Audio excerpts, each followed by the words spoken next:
Consider what it does to the senses to be in a kayak on the Colorado and you've hit whitewater. You can't hear anything but the rush.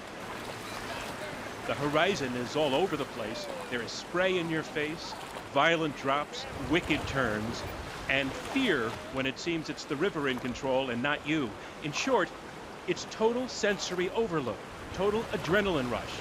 But if you have autism, like most of the kids in the front seats here, it's overload times 20 or 100. And that's the point, to take these kids to their limits and then beyond. It's got to be visceral. It's super intense. And actually, the more intense it is, the better they are on the other end. I know the next place for your foot. Doug Gilstrap has been running Extreme Sports Camp, where every camper has autism, since it launched in 2001 near Aspen, Colorado, taking to the extreme kids who have difficulties with extremes. Many times our kids, campers, have a lot of behavior issues or a lot of sensory issues that they just can't handle. It's too cold, it's too hot, it's too loud, it's too bright. All those sorts of things can cause a lot of problems. These kids represent the many different ways that autism can take shape. Quinn barely speaks. But overall, I thought I did a great job. You know, Well, Johnny talks. My balance now and again, but overall, I think I did a really great job. The girls here, they're more physically timid than most of the boys, while a few kids like Josh are actually athletically gifted. See you soon. And the idea is put someone like Josh in a deliberately challenging situation. Rock climbing. So with any person, a new thing can bring about some fear and some apprehension. It's even heightened with autism. A situation that forces focus, like here, knowing where to put your feet, figuring out what piece of rock to grab onto. It's a puzzle, and you can see Josh working it through 50 feet up and then the rappel back down. So you're creating these stressful situations for them with the notion that it's good for them. Right. Well, we've built a camp around, not to use the word extreme, like the extreme games, X Games and that sort of thing. It's extreme in a sense that all the activities are visceral. What did you just do, Josh? Rock climbing. Was it hard? It's hard, yes. It was hard. But you found the spots. The cracks. Oh, you found the cracks. Yeah, and you hold on. Yes. Yeah. You found them all. Oh, yes. Do you think it's the intensity and maybe even the intensity of the feelings of fear that are doing something to the system? Oh, yeah.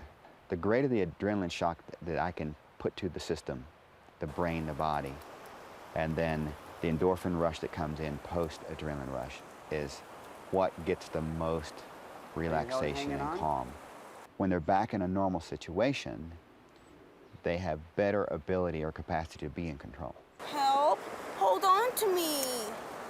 I am holding on to you. And if it seems that for many kids this is way past comfortable. Okay? Hold on! Ow! Help! Hold on! You're okay? No!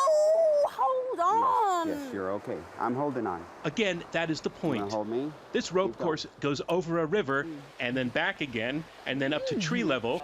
And while every kid is in a safety harness, they cannot fall to the ground. They can still slip off that wire, and they do. Some kids need a little more pushing and some need a little less. If the kid doesn't need pushing, I don't come and push. I just let them do their own thing. So you're going to trust me to do it? I trust you. Good. Are you afraid Yes. and scared? You're doing great. It's supposed to be bouncy and loose, but that's the way it is. That's how you learn from it. And if they're too amped up, for doing that. I can come in and bring them back down a little bit so they can actually move forward again. You're doing great. I'm very proud of you for trying. Let's get you back over here. Turn your feet toward upriver. Stand up. Why are you leaning on me? I don't know why. Did your legs stop working? Okay, I can't help it if I have lousy legs, okay? No, you don't have lousy legs. Just stand up. You want them to struggle. Yes. Struggle is part of the process. Exactly. Yes. Give me a hand. Yes, but only so far. Give me a hand. Because if they're too freaked out and amped up, they can't my hand, move please. forward. They're in lockout. You're okay. So bringing those people who are up down, or bringing those people who are down up, is what I specialize in. Look at me. There you go. Help, I need to hold on. You are holding on. You're okay, Ishan? Breathe for me. Ooh. Can you blow out the candle? Ooh. Good.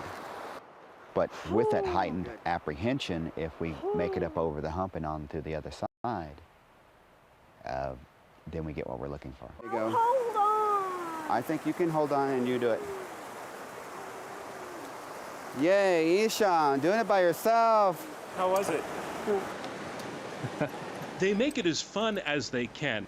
Right here. There you go, Johnny. At the end of the treetop rope course, there's a wonderful zip line that glides right back down to earth. Sometimes when they're overstimulated and you come back from it and it's all done, their parameters or their circle is expanded a bit. So they made it through, they're alive from after all that chaos. And out on the water, where Doug showed me how he's designed a kind of water skiing experience for kids who can't quite handle standard skis, I needed a large ski that was all one piece instead of the skis diverging and falling apart, which is eliminating an obstacle for failure. they sweeten the whole experience with music. And Billy Bernard, well, he's a Jim Morrison fan. So they crank it up, and Billy skims along, singing along. You have an amazing connection with the kids. Where do you get this touch with the kids? I just studied it and watched how they did things, and I picked up a way on interacting with them and whatever they were focused on. It's just a way of touch. Touch can be a very calming thing. So, like again for Josh, I can reach over and just touch him, and he'll go, just with the touch. Indeed, that connection with kids, and all the counselors work at it. Each child is assigned his or her own counselor for the full week.